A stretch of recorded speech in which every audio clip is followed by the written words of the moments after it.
À tous ceux qui sont intéressés par le ghostwriting qui se développe énormément sur LinkedIn, voici comment j'accompagne Jean-Charles, mon frère, pour ses posts. Alors, il l'annonçait il y a une semaine, c'est qu'on travaille ensemble depuis 3 mois et la promotion de son livre Vie intentionnelle. Et je vais vous expliquer étape par étape comment on fait. Mais globalement, il écrit les V1 et moi, je m'occupe du reste. Donc, quand on dit V1, c'est il met la matière première et ensuite, moi, je polis cette matière. Donc, je vais vous montrer comment on s'organise notamment sur Notion, que beaucoup de gens utilisent, j'imagine. En fait, on est sur cette base de données qui va mettre en avant tous les idées de posts jusqu'au au post publié, juste ici. Et en fait, là, je mets des idées, ou il met des idées. Donc là, c'est un accès pour tous les deux. Ensuite, quand il décide d'écrire, d'ailleurs là, il y en a beaucoup trop, 19 c'est beaucoup trop, et ben, quand il fait une session d'écriture en amont, il décide sur les posts sur lesquels il va écrire pendant cette session. Normalement, il est censé en avoir entre 4 et 8. Donc là, c'est beaucoup trop, ça ne va pas du tout. À la fin de sa session d'écriture, il les passe en V1, tous ceux qu'il a écrits. Donc là c'est moi qui ai du retard, parce qu'à partir du moment-là, c'est moi qui attaque et c'est à moi de travailler. En fait, là, j'ouvre un post qu'il a écrit,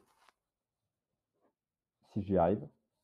Et à ce moment-là, en fait, j'ai cette publication que je vais devoir remettre en V2, tout simplement. Ensuite, V2, c'est moi. V2, généralement, c'est assez rare. En réalité, c'est quand je suis pas sûr, quand je veux redemander sur une accroche, ce genre de choses. Typiquement, je vais vous montrer celle-ci, qui va sortir très prochainement, sur la Hongrie.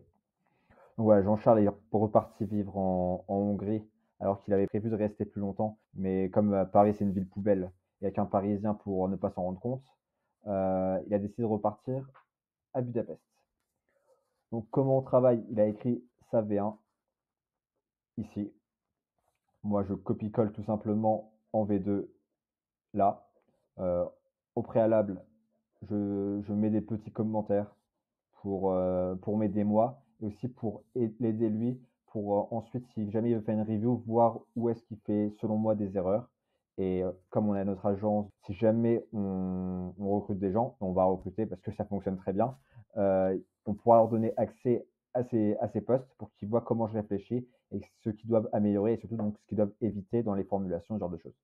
En fait, ça permet de préparer l'avenir en faisant ce système, même si je perds un peu de temps concrètement au démarrage. Donc en fait, il a cette première accroche, et moi je considère qu'elle n'est pas forcément optimisée. Donc je vais en proposer plusieurs qui vont être ici. Généralement, je remets toujours en premier lieu celle qu'il a écrit, et ensuite je développe autour de celle-ci. Et donc, dans ce post qui est en fait assez simple, j'ai pas eu énormément de retouches à faire, c'était tout simplement de faire un comparatif entre Paris et Budapest. Et pourquoi, selon lui, Budapest est beaucoup plus agréable. Après, évidemment, ça dépend de ses objectifs et de ses ambitions et de sa phase de vie, comme il aime bien dire. Mais voilà, et donc si je rentre dans le détail des modifications que j'ai pu apporter, s'il y a beaucoup de mise en forme en réalité, l'objectif c'est encore une fois qu'il se concentre uniquement sur les idées, sur la matière première, et moi je polis, je vais supprimer des mots, des fois je vais changer même la structure, parce que je considère qu'elle est pas bonne, mais là ça va me prendre beaucoup plus de temps. Mais dans la majorité des cas, c'est vraiment juste remettre en forme, supprimer le superflu. J'aime bien comment dire, je crois que c'est la phrase de Saint-Exupéry dans Le Petit Prince, qui dit qu'en gros, tout est parfait quand il n'y a plus rien à retirer ou quelque chose comme ça. Bah, en fait, c'est un peu cet état d'esprit qu'il faut conserver, notamment dans l'écriture en ligne. C'est celle que cette philosophie que j'essaye d'appliquer. Et donc voilà, ce type de formulation, hormis deux grands axes un peu bruyants, en fait, il n'y a pas besoin de le mettre quand il met juste la vie est un calme inégalé pour une capitale. Ça, c'est la littérature, on fait de l'écriture en ligne, c'est absolument pas ce qu'on veut faire. Pareil, là, en fait, il développe trop. Là, il fait une liste dans les styles vestimentaires, les choix de lecture, le dating. Donc, qu'est-ce qu'il fait en fait? En réalité, il fait une liste. Donc, une liste, qu'est-ce qu'on fait? On met des bullet points. Beaucoup plus simple, beaucoup plus aéré, beaucoup plus clair. Donc, en fait, ça correspond à ça, tout simplement, ici. Donc voilà. Donc, je ne vais pas vous faire tout le post, mais l'idée, c'est tout simplement de supprimer des mots parasites, de remodifier certaines structures, mettre des synonymes, c'est des répétitions, ce genre de choses. Et après, il y a une deuxième phase. L'autre phase, ça va être de le glisser en Publer Setup. Publer, c'est quoi? C'est notre outil de programmation, de prévisualisation, ce genre de choses. Et donc, soit je le mets là, ici, pour à la fin de la session, utiliser Peubler ou des fois je le fais directement. Euh, donc là, je vais le faire avec vous, comme ça je vais pouvoir vous montrer. Non, grosso modo, c'est un simple copier-coller de ça. Hop, juste à faire ça. Et en fait, voilà, je supprime ça parce qu'évidemment, je ne vais pas laisser cet élément, parce que je vais devoir ajouter une photo de Paris, qui est une ville poubelle, ou une photo de Budapest, au choix. Je pense que je vais choisir Paris, la ville poubelle, parce que ça va beaucoup mieux avec l'accroche que j'ai déterminée.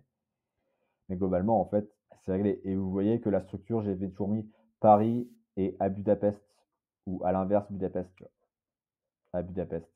Et là, c'est clair et net. On comprend très rapidement de quoi il en retourne. Et c'est beaucoup plus clair, beaucoup plus visuel. Alors, quand même, une chose à faire attention, c'est que la plupart des gens sont quand même sur téléphone. Donc, regardez en priorité comment le rendu sur téléphone et pas sur ordinateur, où c'est beaucoup plus simple de faire quelque chose de carré, de propre. Mais malheureusement, la plupart des gens ne le verront pas sous ce format. Donc, il vaut mieux privilégier cette prévisualisation plutôt que cette dernière. Donc voilà, c'est pas très très compliqué.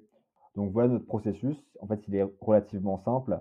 Jean-Charles s'occupe de la matière première, des idées. Et mon objectif à moi, c'est de faire en sorte qu'il ait uniquement à se soucier des idées.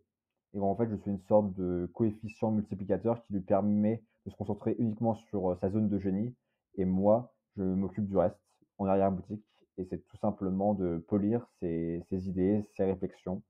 Et vraiment, moi, je suis un coefficient multiplicateur, une sorte d'exosquelette qui lui permet d'aller beaucoup plus vite et de taper beaucoup plus fort. Donc, j'espère que ça vous plaira. Si jamais ça vous intéresse d'avoir d'autres behind the scenes et d'expliquer un peu comment on travaille au quotidien pour notre agence Cléos, bah, je pourrais le faire. À vous de me le dire en commentaire. Allez, à plus.